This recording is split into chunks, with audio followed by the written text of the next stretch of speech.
안녕하세요. 책 읽는 쭈TV입니다. 오늘 소개할 책은 딸은 엄마의 감정 쓰레기통이 아니다 입니다.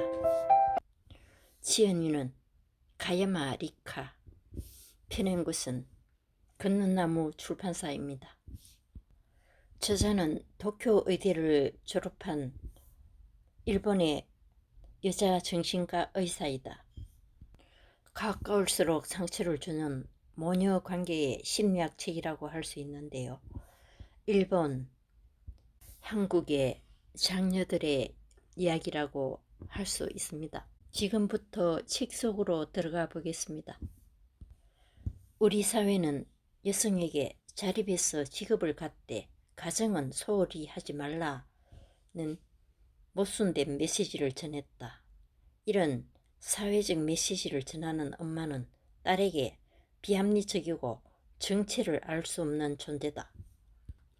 일본의 사회학자 미나시타 기류는 이렇게 분석했습니다. 나는 세상의 딸들에게 이렇게 이야기해주고 싶다. 여러분은 자신도 모르는 사이에 엄마에게 스트레스를 계속 받고 엄마를 미워한다는 죄책감에 괴로워했을 것입니다.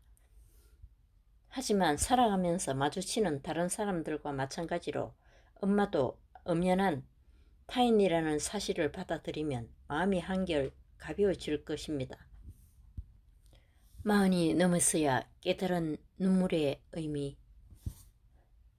새아이의 엄마이자 전업주부인 료쿄는 본인이 엄마에게 분노를 갖고 있다는 사실을 전혀 몰랐던 여성이다. 그녀는 가만히 있어도 눈물이 나고 마음이 자꾸만 조급해진다며 나를 찾아왔다. 료쿄는 새아이 엄마다. 막내가 중학교에 입학하자 시간적 여유가 생긴 그녀는 일을 해볼 생각으로 컴퓨터 학원에 다녔다. 친구들은 이제 와서 공부에 취업까지 어렵지 않을까? 넌 남편이 잘 버니까 힘들게 일할 필요 없잖아 라며 그녀를 부러워할 뿐 일을 하고 싶은 그녀의 마음은 아무도 이해해주지 않았다. 작은 무역회사를 운영하는 료쿄의 남편은 최근 한국에서 수입한 화장품이 큰 인기를 얻어 집에 올 시간도 없을 정도로 매우 바쁘다고 했다. 그런데 남편이 집에 발길이 뜸했던 이유가 단순히 일이 바빴음만은 아니었다. 료쿄는 뜸을 들이다 남편이 출장을 다니다가 만난 여성과 바람이 났다고 했다. 남편이 그 여자에게 결혼은 했지만 별거 중이라고 거짓말을 한 모양이에요. 어느 날 남편이 없을 때 집으로 전화가 와서 누구냐고 묻기에 제가 아내라고 했더니 그 여자는 놀라서 울더라고요. 순간 여자가 있구나 하는 직감이 들었어요. 료쿄는 눈물을 뚝뚝 흘리며 이야기를 이어나갔고 나는 정상의 원인이 남편의 외도일 거라 짐작했다. 그렇군요. 그럼 일단 남편과의 관계를 회복해야 하지 않을까요? 라고 하자 의외의 답변이 돌아왔다. 그게 남편은 바람 피운 것을 인정하고 그 여자와는 절대 연락하지 않겠다고 싹싹 빌었어요. 그래도 여전히 남편을 믿지 못해서 눈물이 계속 나는 거군요. 아니요. 이제 남편을 믿기로 했어요. 하지만 그럼 료쿄의 정서 불안에 다른 이유가 있다는 말일까? 당시로서는 그 원인이 무엇인지 료쿄도 나도 전혀 알지 못했다. 료쿄는 남편의 사과를 받았지만 그 후로 조금이라도 남편이 늦게 들어오면 심장이 쿵쾅거리고 또 다른 여자를 만나러 간 건 아닐까 하는 생각이 머릿속을 맴돌아 하루하루를 가슴 졸이며 보냈다. 이 이야기를 하는 동안 료쿄는 문득 어릴 적에도 비슷한 기분을 느꼈던 것 같아요 라는 말을 했다. 그리고 점차 그녀의 관심은 그런 감정을 처음 느꼈던 날의 기억으로 옮겨갔다. 내가 잘못했네. 라던 엄마의 목소리. 어느 날 진료실에 온 로쿄는 의자에 앉자마자 흥분한 말투로 이야기했다. 선생님, 저 기억났어요. 전에도 이렇게 심장이 사정없이 쿵쾅거렸던 적이 있어요. 그녀는 떨리는 목소리로 그러나 침착하게 이야기를 이어나갔다. 어릴 적 모범생이었던 그녀는 학교 성적도 좋았고 반에서 항상 반장을 도맡았다. 그런데 초등학교 고학년이 되자 친구들이 그녀를 따돌리기 시작했다. 잘났어 정말, 그만 좀 나대 라고 그녀 얼굴에 대고 말하는 아이도 있었다. 수업 시간에 발표하거나 반장 선거에 나가는 게 잘못인가 하고 혼자 끙끙 앓던 로쿄는 담임선생님에게 도움을 요청했다. 하지만 담임선생님은 로쿄를 따돌린 친구들과 직접 이야기하는 대신 로쿄의 엄마를 학교에 불렀다. 로쿄는 왜 친구들이 아닌 엄마를 부르는지 의아하게 생각했지만 담임선생님 말에 따를 수밖에 없었다. 집에서도 말 잘 듣던 아이였던 그녀는 엄마가 로쿄가 따돌림을 당하다니 말도 안 돼요 라고 담임선생님에게 이야기해 줄 거라 기대했다. 그런데 다음날 담임선생님과 면담하고 온 엄마는 집에 돌아오자마자 로쿄에게 이렇게 말했다. 너 학교에서 아무 일에나 주제넘게 나서고 친구들이랑도 잘 못 어울린다면서. 엄마도 내가 그런 것 같아서 걱정했는데 도대체 누구를 닮아서 그러니? 내 오빠가 너만 할 때는 그런 걱정 조금도 안 했는데. 로쿄는 자신을 감싸주지 않고 오히려 따돌림 받는 원인이 자신에게 있다며 비난하는 엄마에게 큰 충격을 받았다. 나는 엄마를 위해 밝고 적극적이고 착실하게 생활했어요. 내 생각을 확실히 표현하고 어떤 일이든 1등을 목표로 삼기로 바란 사람도 엄마였고요. 그런데 엄마한테 아무 일에나 나선다느니 누구를 닮았느니 하는 말을 들으니 배신당한 기분이 들었어요. 그녀는 남편이 바람피운 사실을 알았을 때 어디선가 내가 잘못했네 라는 목소리가 들리는 것 같았다고 했다. 그 목소리는 초등학교 때 들은 엄마의 목소리였다. 엄마를 향한 분노를 알아채기 시작한 로쿄는 엄마가 던진 가슴 아픈 말들을 계속해서 떠올렸다. 그 말들은 로쿄가 오랜 시간 동안 가슴에 묻어둔 상처였다. 중학교 때 영어 말하기 대회가 있었어요. 고등학생이 주로 참가하는 대회에 중학생은 나 혼자였죠. 다들 나를 칭찬해 줬는데 엄마만은 그렇지 않았어요. 내가 한 실수를 가지고 터집을 잡으면서 너무 창피하더라 라고 하더라고요. 다른 사람들은 아무도 눈치채지 못했을 만큼 사소한 실수였는데 말이에요. 그뿐만이 아니에요. 엄마는 나와 여동생을 전혀 다르게 대해요. 동생은 자기 주장이 강해서 엄마가 안절부절 못해요. 동생은 고등학교 때 학교를 그만두네 마네 하며 소동을 벌이다 겨우 졸업해서 전문대에 갔어요. 나한테는 대학을 갈 거면 꼭 4년제를 가라고 했으면서 동생한테는 고등학교를 그만두지 않고 전문대라도 가서 대단하다는 등 다시 봤다는 둥 하더군요. 그것만으로도 성에 안 찼는지 나한테도 동생을 칭찬해 주라고 들볶았어요. 나는 뭘 해도 칭찬 한 번 못 받는데 내가 왜 동생이 고등학교 졸업한 걸 가지고 칭찬해야 하나요? 과거의 기억을 떠올리는 동안 로쿄는 심한 불면증에 시달렸다. 엄마가 한 말이 계속 내리에 맴돌아 그때 이렇게 받아칠 걸 하고 생각하다 결국 잠을 이루지 못했다고 한다. 남편은 로쿄 씨의 마음을 이해해 주나요? 라고 물었더니 그녀는 쓴웃음을 지었다. 남편한테 이야기했는데 믿지 않더라고요. 시어머니는 아들 바라기였어. 남편과 시동생이 최고인 줄 알아요. 내 앞에서 넌 내 아들처럼 착한 남자라 결혼해서 좋겠다 라고 말할 정도라니까요. 엄마가 자식을 사랑하지도 인정하지도 않았다는 사실을 남편은 상상도 못하더군요. 로쿄의 말대로 그녀의 엄마는 정말 딸을 사랑하지 않았을까?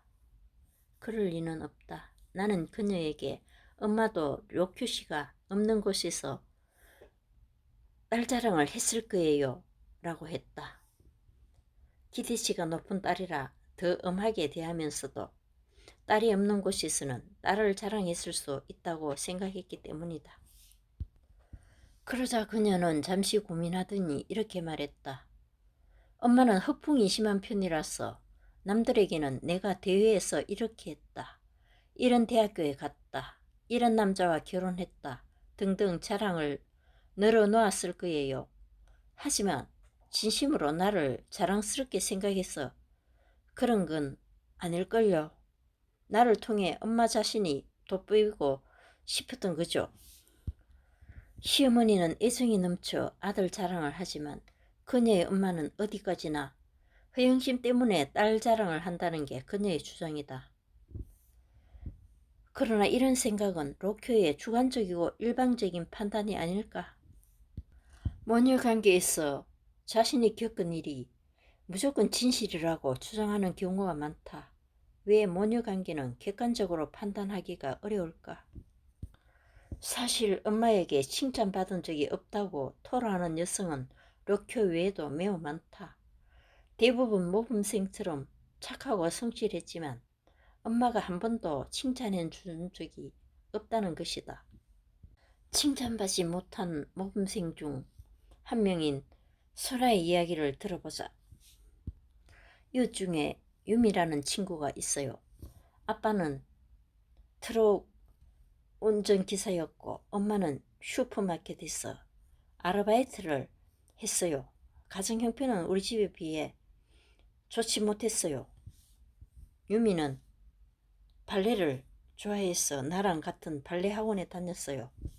유미는 특별히 발레에 재능이 있지도 않았고 실력도 나와 비슷했어요.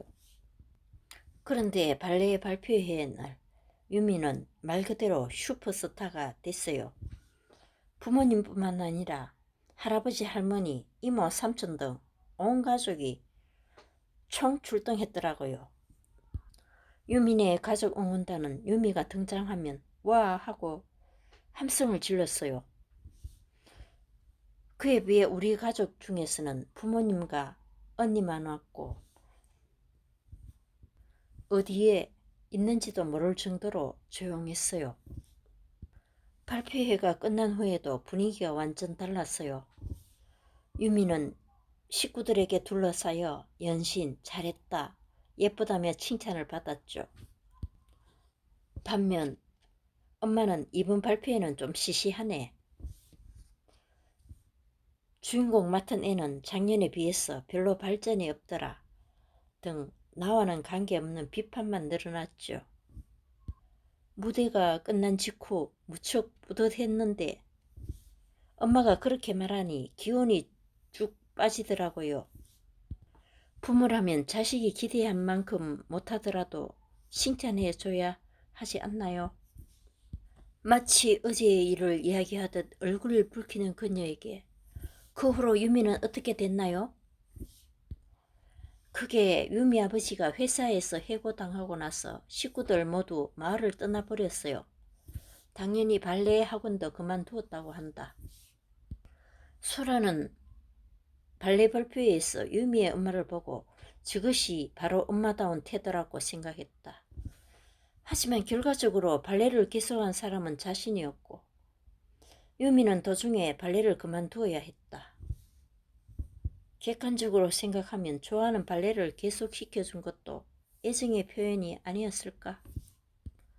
내 삶에 영향을 끼친 엄마의 요구를 찾고 나의 가치관과 일치하는지 확인하는 과정은 성숙한 성인이 되는 첫걸음입니다. 엄마에게 다 털어놓지 않으면 분이 풀리지 않을 것 같다고 계속해서 호소하는 여성이 있었다. 다음번 상담이 있는 날 그녀는 엄마와 함께 나를 찾아오기로 했다.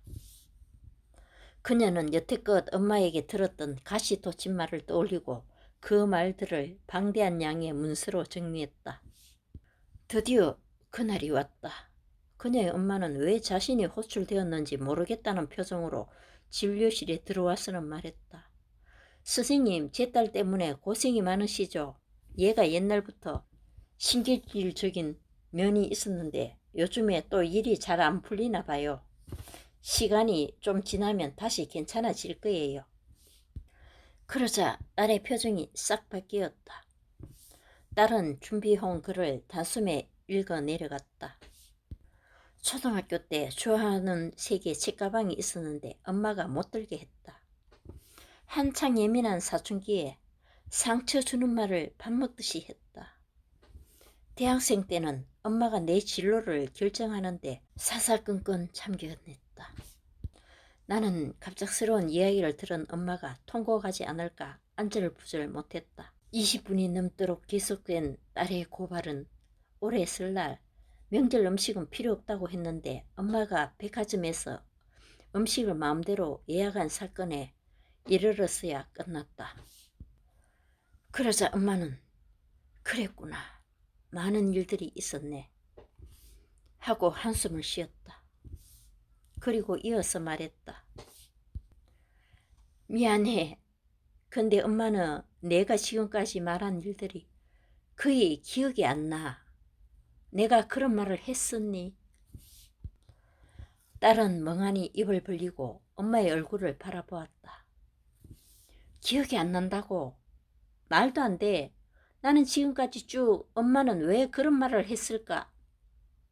그때 이렇게 반박할 걸 하고 생각했단 말이야. 생각이 안 나는 걸 어쩌라고.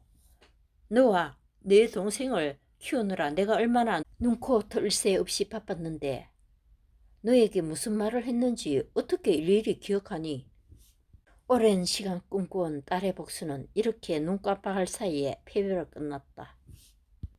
그러나 다음번에 나를 찾아온 딸의 표정은 생각보다 밝았다. 의외로 한결 개운해진 표정이었다.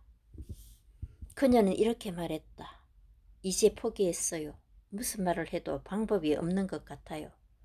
엄마가 기억이 안 난다고 한 이상 저도 썬쓸 방법이 없더라고요. 엄마 말이 진심인지 거짓말인지도 확인할 수 없으니까요. 전 아무리 노력해도 엄마를 바꿀 수 없을 것 같아요.